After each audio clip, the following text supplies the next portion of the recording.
নমস্কার বন্ধুরা, স্বাগত জানাই তিতিক্ষাস কিচেন ব্লগ চ্যানেলে। আজকের এপিসোডে আমরা বানাতে চলেছি বাড়িতে বানানো সেমই। ঈদের উপলক্ষে এই স্পেশাল ডিশটা আমরা ঘরেই কিন্তু তৈরি করলাম। পুরো এপিসোডটা দেখুন, শেখার জন্য খুব হেলদি আর টেস্টি সেমই কি করে বাড়িতেই বানাতে পারবেন আপনি খুব সহজভাবে। এটা বানানোর জন্য আমরা নিলাম 350 গ্রামের মতন ময়দা,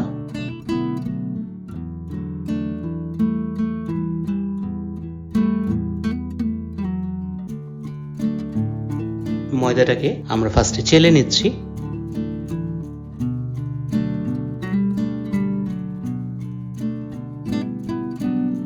দিলাম 1 চামচের মতন চিনি। ময়দা আর চিনি দেওয়ার পরে প্রয়োজন মতন জল নিয়ে এটাকে মেখে নিতে হবে, ঠিক যেরকম রুটি বা লুচির জন্য আপনি ময়দা মাখেন। তবে মাখাটা নরম হওয়া চাই।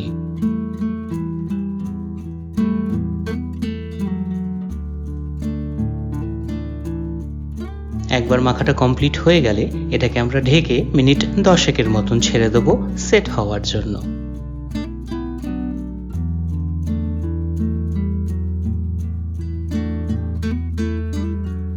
দশ মিনিট পর এই যে ময়দাটা খুব ভালো মতন সেট হয়ে গেছে। এখন এটা সমান পরিমাণে 4টা নেচি তৈরি করে নিলাম। এবার একটা সাইড উঁচু থালাতে নেওয়া হলো 125 গ্রামের মতন সাদা তেল বা রিফাইন্ড তেল।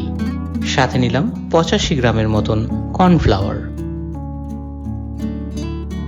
আর ঘি 60 ml এর মতন। এবার এটাকে খুব ভালো করে গুলে একটা ঘোলের মতন তৈরি করে নেব। ঘোলটা তৈরি হয়ে গেলে এই যে নেচিগুলো আমরা কেটেছিলাম, সেই নেচিগুলোকে এক এক করে এই ঘোলটার মধ্যে বসিয়ে দিতে হবে। নেচিগুলোকে খুব ভালো মতন এই ঘোলটা লাগিয়ে দিয়ে মাঝখানে একটা ফুটো করে নিতে হবে। এই ফুটোটা দিয়েই কিন্তু যখন এটাকে টেনে একটা রিং এর মতন তৈরি করা হবে, তখন তৈরি হয়ে যাবে সেমইয়ের স্ট্রাকচার। বন্ধুরা, অনেকটা কিন্তু সেম পদ্ধতিতে তৈরি হয় সোনপাপড়ি। সোনপাপড়িতে ময়দার জায়গায় থাকে চিনির সিরাপের তৈরি টফির মতন, আর ঘোলটার জায়গায় থাকে বেসন। খুব ভালো মতন মাখানোর পর এটাকে ছেড়ে দেবো 30 মিনিটের মতন।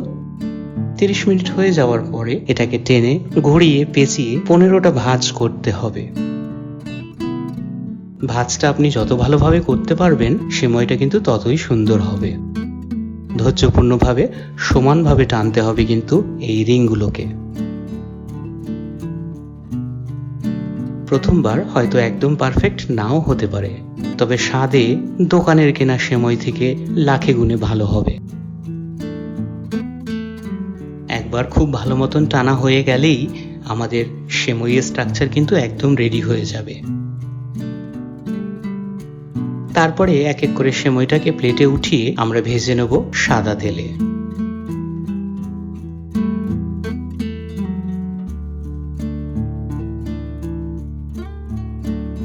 সাদা তেলে ভাজার সময় লক্ষ্য রাখবেন মিডিয়াম আঁচে একটু সময় নিয়ে উল্টে পাল্টে ভাজতে হবে এই সেমইগুলোকে। খুব সুন্দর গোল্ডেন ব্রাউন হওয়া পর্যন্ত আমরা ভেজে নিচ্ছি এটাকে। সেমইটাকে তেলে দেওয়ার পরে কাঁটা চামচের সাহায্যে একটু খুলে নিতে হবে প্যাঁচগুলো। যত ভালো প্যাঁচগুলো ভাজা হবে তত ভালোই কিন্তু এটা কুরকুরে হবে। এভাবে করে ভেজে সেমই আপনি 2 থেকে 3 সপ্তাহ অবধি খুব সহজে রেখে খেতে পারেন। এই যে এক পিঠ হয়ে যাওয়ার পর উল্টে 2 পিঠ আমরা ভেজে নিচ্ছি গোল্ডেন ব্রাউন হওয়া পর্যন্ত। এই ভাজা সেমইগুলো এয়ার টাইট বাসনে আপনি রেখে খেতে পারেন অনেক দিন যাবত। খাওয়ার সময় দুধটাকে একটু গরম করে চিনি দিয়ে এই সেমইগুলো দিয়ে খুব খেতে ভালো লাগবে। ব্যাস, ভাজা কিন্তু একদম কমপ্লিট। বন্ধুরা, বাজারে বানানো সেমই দেখতে খুবই সুন্দর লাগে, তবে তারা কতটা হাইজিন প্র্যাকটিস করে বানিয়েছে সেটা কিন্তু ডাউটফুল। তবে এটা একেবারে হাইজেনিক হবে, একেবারে হেলদিও হবে আপনার জন্য। ব্যাস, এইটুকুই ছিল আজকের এপিসোডটা। আশা করি এপিসোডটা আপনাদের ভালো লাগলো। ভালো লাগলে একটা লাইক করুন, শেয়ার করুন এই ভিডিওটা, সাবস্ক্রাইব করুন আমাদের চ্যানেলটাকে এরকম অনেক ইন্টারেস্টিং ভিডিও দেখার জন্য। এই ভিডিওটা দেখার জন্য অসীম ধন্যবাদ।